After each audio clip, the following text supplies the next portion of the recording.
নাই এতিয়া মই তোমাক সুধিব বিচাৰিছোঁ এইটো সেই মানে ইণ্টাৰভিউ আৰু পডকাষ্টৰ মাজত পাৰ্থক্যটো কি বুলি ভাবা?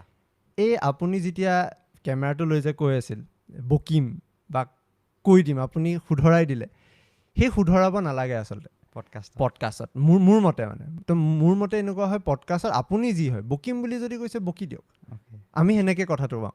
লগতে এটা যি মই মন কৰোঁ, মানুহে অপিনিয়ন দিব বেয়া পায়। এতিয়া ছাপ'জ আপুনি ক'লে যে ট্ৰেণ্ড সলনি হয়, কিন্তু আপুনি ক'লে য়েছ ইউটিউবাৰক টেলেণ্ট নালাগে, টেষ্টৰো কথা আছে, আপুনি অপ্ৰিয় সত্যটো একচেপ্ট কৰিছে, অপিনিয়নটো দিব বহুতে ভয় খায়। সেই অপিনিয়নটো দিব পৰা জেগাটোৱে হৈছে পডকাষ্ট। ইণ্টাৰভিউত ধৰা আমি অলপ ভাবি লওঁ যে মানুহে কিবা ক'ব নেকি বা, কিন্তু পডকাষ্ট এটা ইমান দীঘলীয়া হৈ যোৱাৰ লগে আপোনাৰ অপিনিয়নটো মানুহে শুনিব। চ' মই যদি আপোনাৰ অপিনিয়ন সোধোঁ, আপোনাৰ ইউটিউবত কম্পিটিশ্যন আছেনে? নিজৰ বাহিৰে? নাই নিশ্চয় আছে। আজি অসমত কিমান চেনেল, ইউটিউব চেনেল, তো আৰু কম্পিটিশ্যন য'ত নাথাকে সেইটোততো মানে সিমান কাম কৰি সেই নাই ন। এতিয়া তোমাৰ পডকাষ্ট চলাই আছা, যদি তোমাৰ কোনো কম্পিটিশ্যনে নাই তেতিয়া কেনেকুৱা হ'ব?